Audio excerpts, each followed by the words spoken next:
Hi hello నమస్తే welcome to compete mind Sivareddy logics సమర్పించు దస్ కాదం.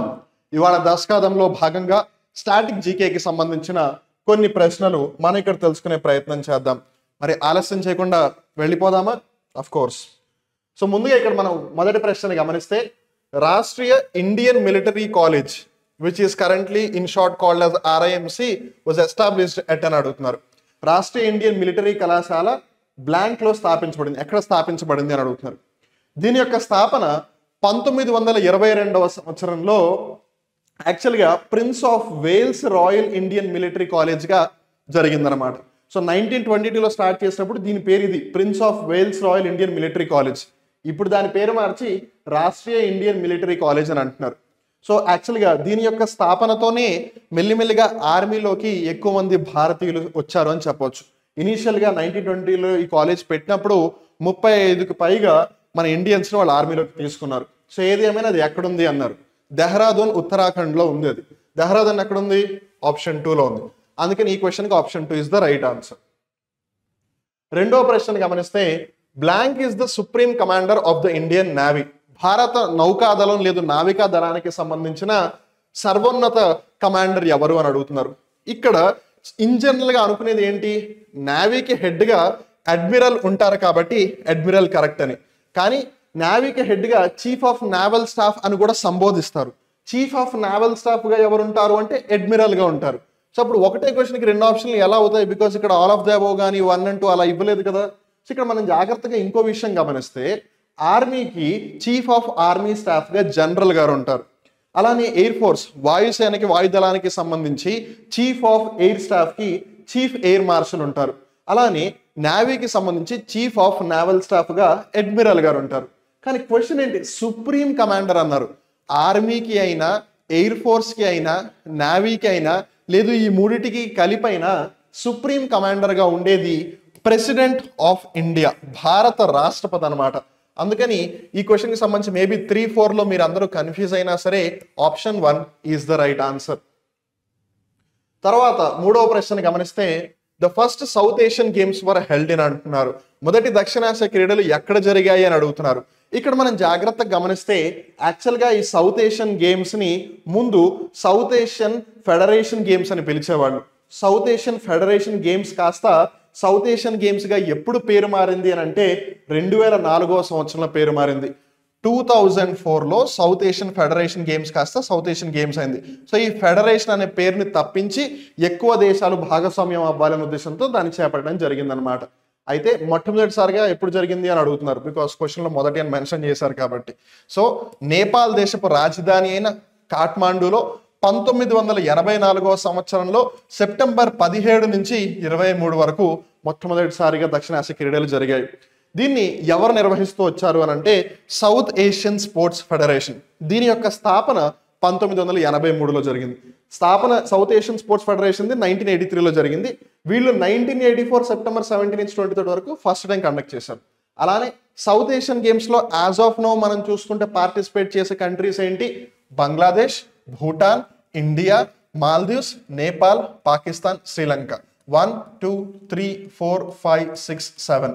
సో ప్రస్తుతం సౌత్ ఏషియన్ గేమ్స్ లో ఎన్ని కంట్రీస్ పార్టిసిపేట్ చేస్తున్నట్టు? 7 కంట్రీస్ పార్టిసిపేట్ చేస్తున్నట్టు. ఇక్కడ మనం జాగ్రత్తగా గమనిస్తే ఏదైనా కంట్రీ మిస్ అవుతుందా సౌత్ ఏషియన్ అసోసియేషన్ సార్క్ కి సంబంధించి అంటే ఆఫ్ఘనిస్తాన్ లేదు. సార్క్ లో 8 కంట్రీస్ ఉన్నాయి. కానీ సౌత్ ఏషియన్ అసోసియేషన్ గేమ్స్ లో ఆఫ్ఘనిస్తాన్ పార్టిసిపేట్ చేయదు. సో క్వశ్చన్ కొన్నిసార్లు ఈ విధంగా కూడా అడగవచ్చు. సార్క్ లో సభ్య దేశమై సౌత్ ఏషియన్ గేమ్స్ లో పార్టిసిపేట్ చెయ్యని కంట్రీ ఏది అని. అదేంటిది? ఆఫ్ఘనిస్తాన్. ఏం స్థాన్? ఆఫ్ఘనిస్తాన్. సో ఏది ఏమైనా ఫస్ట్ ఎక్కడ జరిగిందన్నారు? నేపాల్ కంట్రీ క్యాపిటల్ అయిన కాఠ్మాండూ. అందుకని ఈ ప్రశ్నకి సంబంధించి option 4 is the right answer.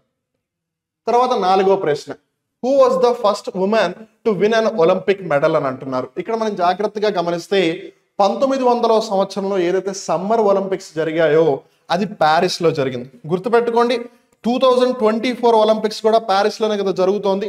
So ఖచ్చితంగా అడిగే అవకాశం ఉంటుంది దీనికి. సో 1900లో ప్యారిస్ లో జరిగిన సమ్మర్ ఒలింపిక్స్ లో స్విట్జర్లాండ్ దేశానికి సంబంధించిన ఒక సెయిలర్ కాంటెస్ హెలెనీ డి పోర్టేలెస్ గారు ఒలింపిక్ గోల్డ్ మెడల్ గెలిచిన మొట్టమొదటి మహిళ అయ్యారు. సో ఇక్కడ ఆప్షన్స్ చూస్తే కనుక అలిస్ కోచ్మెన్, హెలెన్ డిపోర్టెల్స్. సో ఇక్కడ ఉన్నారు. అందుకని 4వ ప్రశ్నకి సంబంధించి option 2 is the right answer. అలానే ఇక్కడ మనం ఇంజనరల్ గా చూసాం. ఒకవేళ ఇండియా పరంగా చూసుకుంటే మొట్టమొదటి ఒలింపిక్ పథకాన్ని గెలుచుకున్న మొట్టమొదటి భారతీయ మహిళ ఎవరు అని అంటే కరణం మల్లీశ్వరి గారు. ఎవరు? కరణం మల్లీశ్వరి గారు. సో 2000 సంవత్సరంలో సిడ్నీలో జరిగిన ఒలింపిక్స్ ఏవైతే ఉన్నాయో, సిడ్నీ అంటే ఎక్కడున్నది? ఆస్ట్రేలియాలో ఉంది. సో ఆస్ట్రేలియా దేశంలో 2000 సంవత్సరం ఒలింపిక్స్ జరిగాయి. 2000 ఒలింపిక్స్ ఆస్ట్రేలియాలో సిడ్నీ నగరం కండక్ట్ చేసింది. అప్పుడు వెయిట్ లిఫ్టింగ్ లో కరణం మల్లీశ్వరి గారు బ్రాంజ్ మెడల్ గెలిచారు. So she is the first women in India to get an Olympic medal. ఇది ప్రపంచవ్యాప్తంగా అనమాట. తర్వాత 5వ ప్రశ్న, when did India first participate in the Olympics? ఇక్కడ మనం జాగ్రత్తగా గమనిస్తే ఈ క్వశ్చన్ కి ఇప్పటికీ చాలా మంది కన్ఫ్యూజ్ అవుతారు. ఇండియా మొట్టమొదటిసారిగా ఎప్పుడు పార్టిసిపేట్ చేసింది అని అడిగితే యూ షుడ్ ఆల్వేస్ పిక్ 1920. ఎందుకు అని అంటే 1900 ఏదైతే 1900 ఇయర్ ఉందో అప్పుడు ఇండియా నుంచి ఒక పర్సన్ పార్టిసిపేట్ చేశాడు, కానీ ఇండియా తన యొక్క కంటింజెంట్ టీంని పంపించలేదు. ఇండియా తరపున పార్టిసిపేట్ చేసిన పర్సన్ ఎవరు? నార్మన్ ప్రిచార్డ్ అన్నమాట. ఆయన కలకత్తాలో పుట్టాడు, కానీ ఆయన ఇండియన్ కాదు, బట్ కలకత్తాలో పుట్టాడు. సో ఆ విధంగా కొన్నిసార్లు 1900 అని చెప్తారు, కానీ ఇండియా అధికారికంగా పార్టిసిపేట్ చేసిన మొట్టమొదటి ఒలింపిక్స్ ఏది అని అంటే 1920.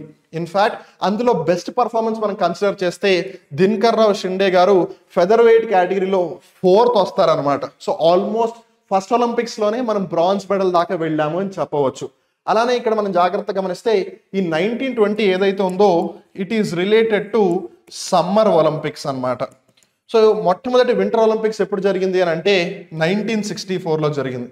ఇప్పటి వరకు ఇండియాకి ఒలింపిక్స్ లో ఇటు సమ్మర్ ఇటు వింటర్ 2 ఒలింపిక్స్ లో కలిపి ఇండియా ఎట్లయితే పార్టిసిపేట్ చేసిందో 37కి పైగా మెడల్ సాధించింది. నేను అప్రాక్సిమేట్ చెప్తున్నాను, అందుకే 37కి పైగా అని అడుగుతున్నాను, ఎందుకంటే ఇంకా ఒలింపిక్స్ జరుగుతూనే ఉంది 2024లో, ఇంకా మెడల్స్ రావచ్చు. సో 37+ మెడల్స్ ఇప్పటి వరకు ఇండియా ఒలింపిక్స్ లో గెలుచుకుంటే అన్నీ కూడా సమ్మర్ ఒలింపిక్స్ లోనే వచ్చాయి. ఇప్పటి వరకు ఇండియా వింటర్ ఒలింపిక్స్ లో పార్టిసిపేట్ చేసిన ఇప్పటి వరకు ఒక్క మెడల్ కూడా వింటర్ ఒలింపిక్స్ లో ఇండియాకి రాలేదు. That clearly tells anyways we're lacking in this, we're extremely lacking in this. ఏది ఏమైనా 1920 కాబట్టి 2వ ఆప్షన్ సరైన సమాధానం. తర్వాత 6వ ప్రశ్నని గమనిస్తే which of the following are considered as the 3 colours of international women's day? అంతర్జాతీయ మహిళా దినోత్సవం యొక్క 3 రంగులుగా వేటిని పరిగణిస్తారు అని అంటున్నారు. ఇంటర్నేషనల్ ఉమెన్స్ డే ఎప్పుడు సెలబ్రేట్ చేస్తారు?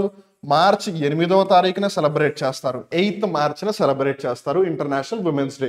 ఇంతకీ ఆ 3 రంగులు ఏంటి అని అంటే, ఒకటి పర్పుల్ అంటే ఊదా రంగు, ఇంకొకటి గ్రీన్ అంటే ఆకుపచ్చ, మూడవది వైట్ అంటే తెలుపు. So purple green white. Purple green white ఎక్కడుంది?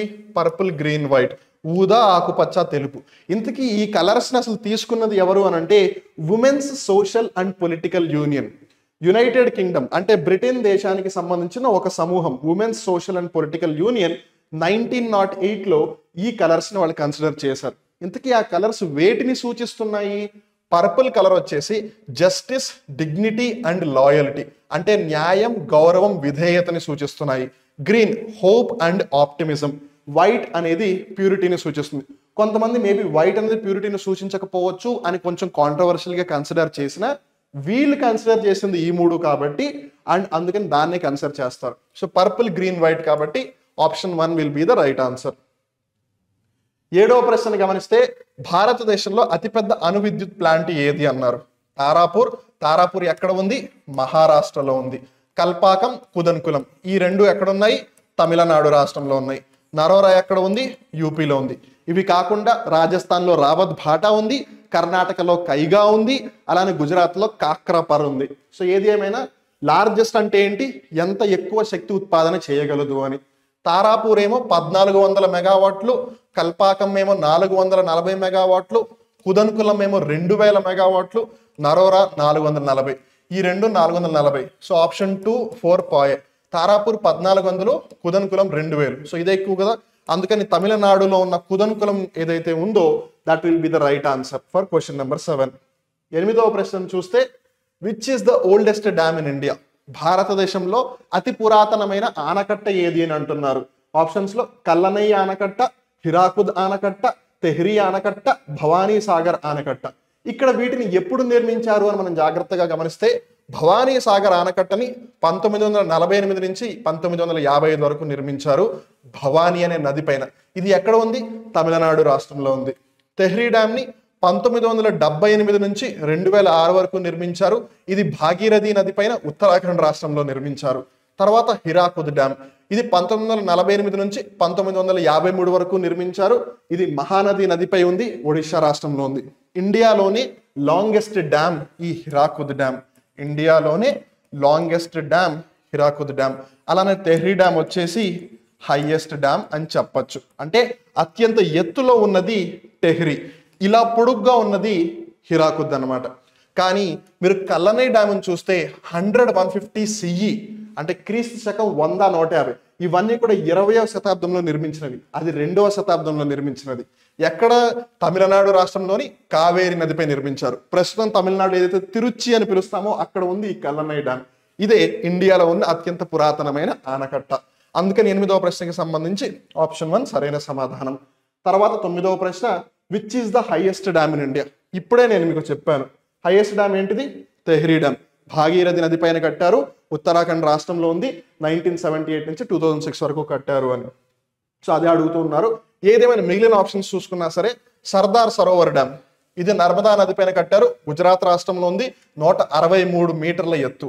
తర్వాత భాక్రా నంగల్ డ్యామ్, ఇది సత్లజ్ నది మీద కట్టారు, 225 మీటర్ల ఎత్తు. ఇది ఒక విధంగా చెప్పాలి అని అంటే పంజాబ్ హిమాచల్ ప్రదేశ్ బార్డర్ లో ఉంది అని చెప్పొచ్చు. తర్వాత తుంగభద్ర డ్యామ్ 49.5 మీటర్స్ అంటే 50 మీటర్ల ఎత్తు మటుకే ఉంది. ఇది తుంగభద్ర నదిపై నిర్మించారు.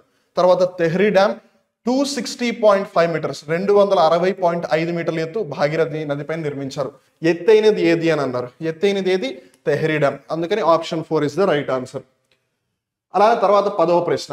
ఈ క్వశ్చన్ చూడంగానే మేబీ కొంతమంది కన్ఫ్యూజ్ అవ్వచ్చు, బట్ కంగారేమీ లేదు.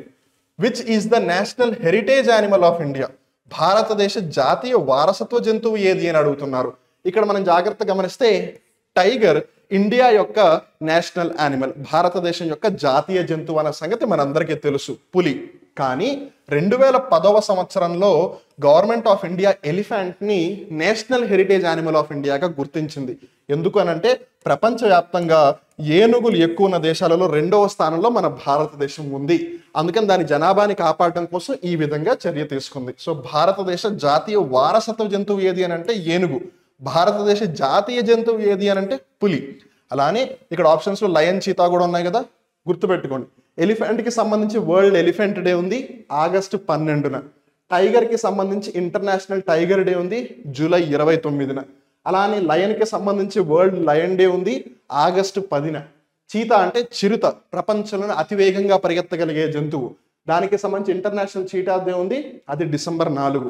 Elephant day August 12, tiger day July 29, lion day August 10, cheetah day December 4. ఇది కొంచెం పక్కన ఉన్న 12 ఆగస్టు, 10 ఆగస్టు, జూలై 29, జస్ట్ 2 వారాల గ్యాప్ లో elephant day, tiger day, lion day అన్ని వచ్చేస్తున్నాయి. అండ్ మీరు ఈ వీడియోని ఆగస్టు 2వ తారీఖున చూస్తున్నారు అంటే మీరు ఆల్రెడీ టైగర్ డేని జరుపుకుని ఉండుంటారు. అలానే ఇవి కూడా దగ్గరలోనే ఉన్నాయి. సో మర్చిపోయే ప్రసక్తే లేదు, జాగ్రత్తగా గుర్తుపెట్టుకోండి. So that is the thing. So ఇక్కడతో ఇవాల్టి దస్కాదం ముగుస్తుంది. I hope you liked it. నచ్చితే లైక్ చేయండి, మీ ఫీడ్బ్యాక్ని అందించండి. అలానే మీరు ఇప్పటి వరకు ఛానల్ని సబ్స్క్రైబ్ చేసుకోకపోయినట్టయితే వెంటనే సబ్స్క్రైబ్ చేసుకోండి. మళ్ళీ ఇంకో దస్కాదం వీడియోలో కలుద్దాం. అప్పటి వరకు నేను మీ వివేక్. నమస్కారం.